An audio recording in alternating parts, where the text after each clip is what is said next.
आज़ादी की लड़त में अपनी जान का बलिदान देने वाले स्वर्गीय भगवान दास राणा और सोमाभाई पंचाल की स्मृति में शहीद स्मारक कोठी चौराहे पर वडोदरा महानगर पालिका की ओर से पुष्पांजलि अर्पित करने का कार्यक्रम आयोजित करवाया गया। साल 1942 की 18 अगस्त के दिन शहीद हुए सोमाभाई पंचाल और भगवान दास राणा की स्मृति में कोठी चौराहे पर शहीद स्मारक बनवाया गया है। वडोदरा महानगर पालिका हर साल शहीद स्मारक पर पुष्पांजलि अर्पित करने का कार्यक्रम आयोजित करवाती है। तब इस साल भी शहीद स्मारक पर श्रद्धांजलि अर्पित करने का कार्यक्रम वडोदरा महानगर पालिका की ओर से आयोजित करवाया गया था। वडोदरा के मेयर पिंकीबेन सोनी, पूर्व विपक्षी नेता अमीबेन रावत, पालिका के अधिकारी, स्थानीय नगर सेवक इस दौरान मौजूद थे और उपस्थित सभी की ओर से वडोदरा महानगर पालिका की परंपरा के मुताबिक शहीद स्मारक पर श्रद्धांजलि अर्पित की गई थी। જે શહીદ સ્મારક છે શ્રી સોમાભાઈ પંચાલ અને શ્રી ભગવાનભાઈ રાણા, આપણે સૌ જાણીએ છીએ તેમ 1942માં જ્યારે અગસ્ત ક્રાંતિની શરૂઆત થઈ ત્યારે વડોદરા પણ આ અગસ્ત ક્રાંતિના રંગે રંગાઈ ચૂક્યું હતું અને આ કોઠીપોળમાંથી તે સમયે જનમેદની સાથે સરઘસ નીકળવાનું હતું ત્યારે જે તે સમયના પોલીસ દ્વારા લાઠીચાર્જ પણ લોકો પર કરવામાં આવ્યો અને ગોળીબાર પણ કરવામાં આવ્યો। આ અગસ્ત ક્રાંતિ જે આઝાદીની લડત માટે સમગ્ર દેશમાં લોકો અને જનતા પણ સ્વયંભૂ જોડાઈ હતી ત્યારે વડોદરા શહેરના કોઠીપોળ ખાતે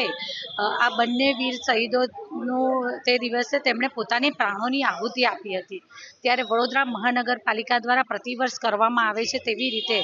આ શહીદ જવાનોને સલામી આપી પુષ્પાંજલિ અર્પણ કરવાનો કાર્યક્રમનું આયોજન કરવામાં આવતું હોય છે, જેમાં અમારા સાથી પક્ષના નેતાશ્રી અને મારા સૌ સ્થાનિક સભાસદશ્રીઓ, સ્થાનિક નાગરિકો અને આ બંને શહીદોના પરિવારજનો સૌ સાથે ઉપસ્થિત રહી અને શહીદોને સલામી આપી અને શ્રદ્ધાસુમન અર્પણ કરવામાં આવ્યા। જે રીતના આઝાદીની લડતમાં વડોદરાના શહીદોએ શહીદગી વોરી હતી,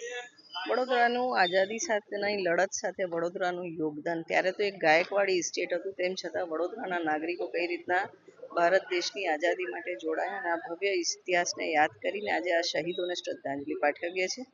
અને સાથે આ શહીદો પાસેથી દેશ માટે મળી છૂટવા માટેની પ્રેરણા બી તમામ વડોદરાવાસીઓને દર વખતે મળે છે। એવું નથી કે વડોદરામાં ફક્ત 2 જણ શહીદ થયા હોય, પણ આ 2 શહીદોની જે ગાથા છે વડોદરા શહેરના નાગરિકોને યાદ રહે એ રીતની છે, કારણ કે જે પોળોનું સ્પિરિટ હતું, એકતા હતી ને જે રીતના 5 પોળો એકત્રિત થઈને અંગ્રેજોની સામે ચળવળમાં ભાગ લીધો હતો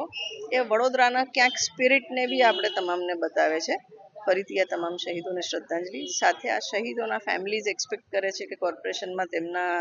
ફેમિલીઝને જોબ મળે, તો તે બાબતે બી અમે ચોક્કસ શાસક પક્ષને રિક્વેસ્ટ કરીએ છીએ કે એમની આ રિક્વેસ્ટને માન આપે ને વડોદરાના ઇતિહાસ સાથે જોડાયેલા લોકો છે, વડોદરામાં અને દેશ માટે શહીદગી વોરી છે, फैमिली ने न्याय મળે। हमसे जुड़े रहने के लिए हमारे YouTube चैनल को सब्सक्राइब करें और नई वीडियो की नोटिफिकेशन के लिए बेल आइकॉन को दबाएं।